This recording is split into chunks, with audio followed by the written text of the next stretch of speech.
Yes, mate, how's it going? My name's Lee, and welcome back to the FPL Punk YouTube channel, where we try to dominate FPL one game week at a time. In today's video, I'll be taking a look at players for game week 23. These include transfer targets you might want to buy, out of form players you might want to sell, and even some players you're not sure what to do with, and the best decision is just to wait and see. If you're new to the channel, please subscribe down below for more FPL content. Anyway, let's rock and roll. Be strong.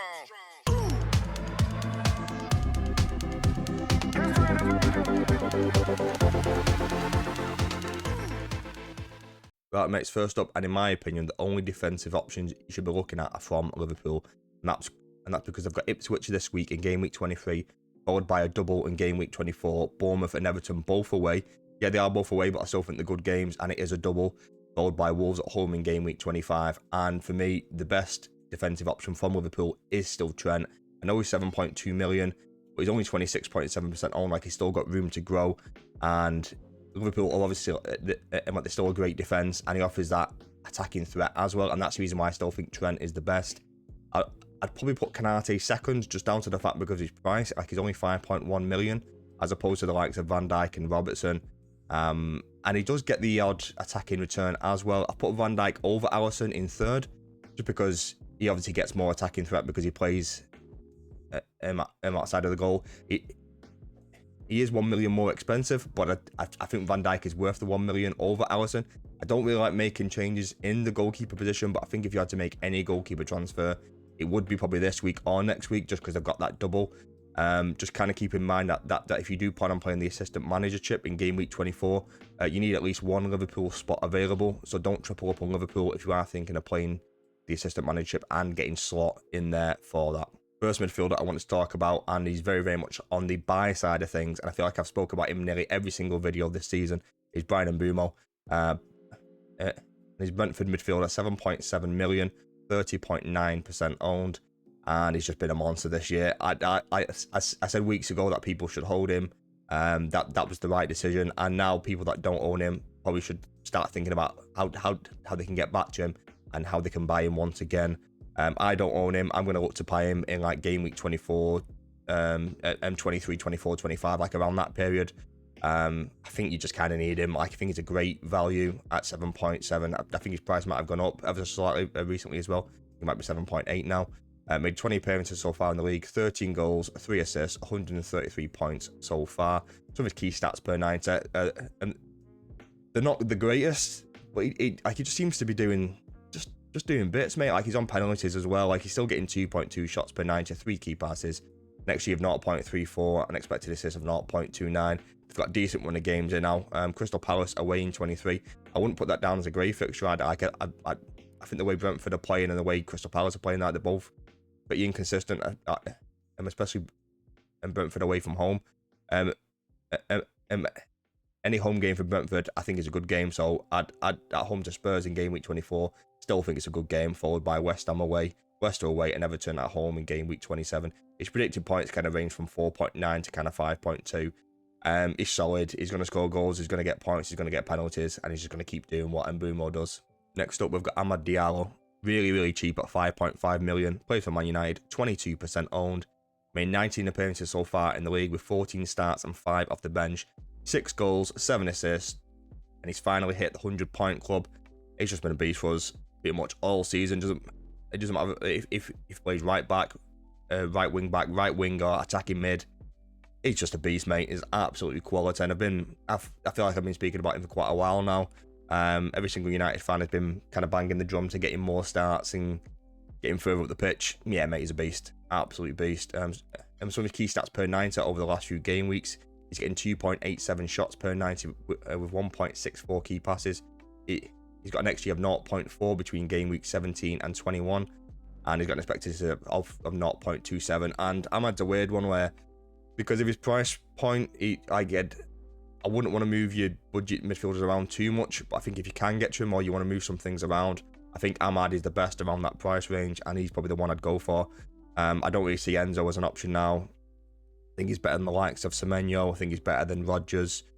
I think he's better than Sarr. We don't have the greatest run of games coming up now, but I do think the fixture difficulty rating is probably a little bit harsh on us. Fulham away in 23. Fulham have been hit and miss all season. Crystal Palace at home. I think we've looked better over the last few games, and whether that can continue over the next few games, like I'm not entirely sure. Spurs away in 25. Yeah, that's a tough game. Everton away in 26. Like, let's see how Everton look around that point, and then Ipswich at home in 27. Really, really nice game, and his predicted points kind of range from 5 to about 6.2. I just want to see him further up the pitch. I want to see him in one of those number 10 positions. I don't want to see him play right wing back, even though that's where he got his hat trick from. I don't really want to see him there. I want to see him as close to goal as possible. He's class. Like, he can go inside, he can go outside. Quality, mate. He just looks in form as well, and I just love in-form players. I don't own him. Am I going to own him? Not sure, but maybe I should. The last midfielder I wanted to discuss was Phil Foden. Man City midfielder, 9.2 million, 6.3% owned, and it's been a weird season for Foden where it's been terrible for most of the year, but he has got something like 5 or 6 goal returns in his last 5 or 6 games, so it does feel like he's hitting some kind of form recently. But those fixtures are just terrible, mate. Like, Chelsea at home in 23, followed by Arsenal away in 24, Newcastle at home in 25, Liverpool at home in 26, Spurs away in 27. So for me, because of that, it's just a wait. I think if you've got him, you probably hold him, because City are good, and Foden looks like he's hitting some form. So I think if you own him, you just stick with him, you hold him, and just play him in these games. I think if you don't own him, I wouldn't go out and buy him. I just don't see the point in that. Not with this terrible fixture one. I think his price point's probably an odd price point where it's kind of in between that kind of mid-range and premium kind of forwards. So you probably have to sell someone like a Salah or a Palmer, which that's not something I'd do. Or you've got to try and find 2 or 3 million to upgrade the likes of Mbeumo if you've got him, Anthony Gordon, Eze. I just don't like that either. So I think I'd rather keep those assets. So his key stats per 90, they're not bad. Like he's getting a lot of shots away, he's getting a lot of key passes away. His XG is 0.4, expected assists of 0.33.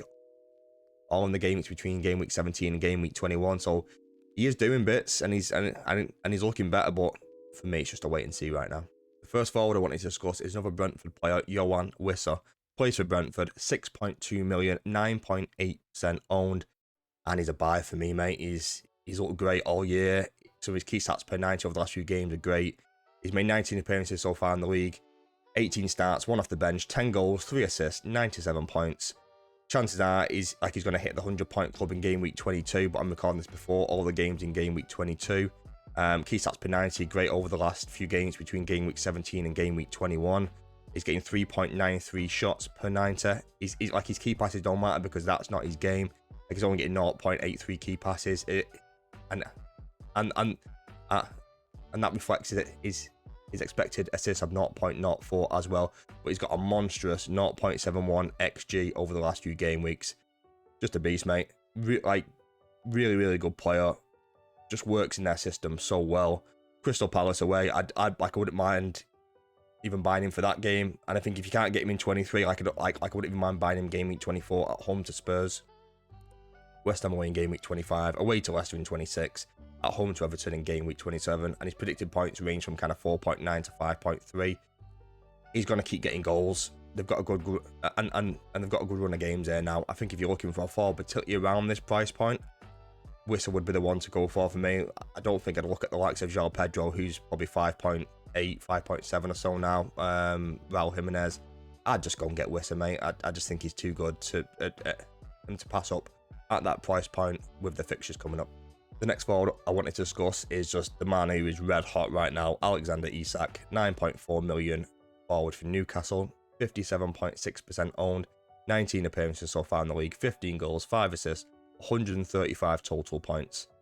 And Southampton away in 23, he just makes him a buy straight away. He's just in absolutely lethal form. After that, they don't have the greatest run of games with Fulham at home in 24, Man City away in 25, Forest away in 26, Forest at home in 26, and Liverpool away in game week 27. And he's just in that good of a form right now. I think he's borderline fixture proof. I think he's just an absolute beast. Some of his key stats per 90 over the last few game weeks between game weeks 17 and 21. He's getting 3.68 shots per 90, 2.16 key passes. He's got an XG of 1.14. So he's expected to get more than 1 goal a game over the last few games, and I think that's going to continue, mate. Like, just like look at his predicted points. even the hardest games against Man City away and Liverpool away in 25 and 27, it's still predicted to get 6.3 or 5.9 points in those games. Southampton away in 23 is like he's predicted to get 7.4. I think that should be a little bit higher, like probably around the 8.2 kind of range. He's a beast, mate. He's an absolute monster, putting things away. And just, it looks like the team are kind of playing to his strengths and using him as the focal point. I think he's probably getting that good and his ownership's getting that high.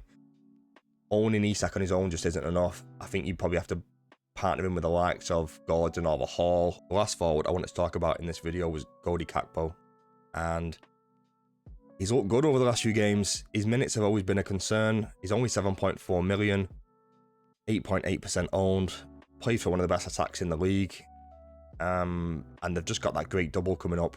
And I think he has to be a consideration right now. Would I go out and buy him in game week 23? Probably not. I think I'd probably stick with who you've got and kind of see how things are for game week 24. Chances are he's going to start one of the games in game week 24 and come off the bench in the other one. I think if he can kind of get around 120 to 140 minutes over the 2 games in game week 24, I think he's probably worth it. Some of his general stats this season, he's made 21 appearances so far in the league, with 9 of those coming off the bench, 6 goals, 2 assists, 69 total points. Nice. Key stats per 90 over the last few games, 2.53 shots per 90, 2.3 key passes. He's got an XG of 0.22 and an expected assist of 0.37. Ipswich home, yeah, like it's a good game. If you think he's going to start, I'd probably go and buy him for that one as well. For me, I'm just not confident in any game that he is going to start. He has started the last 2 or 3 in the last 5 games or so like he is getting starts.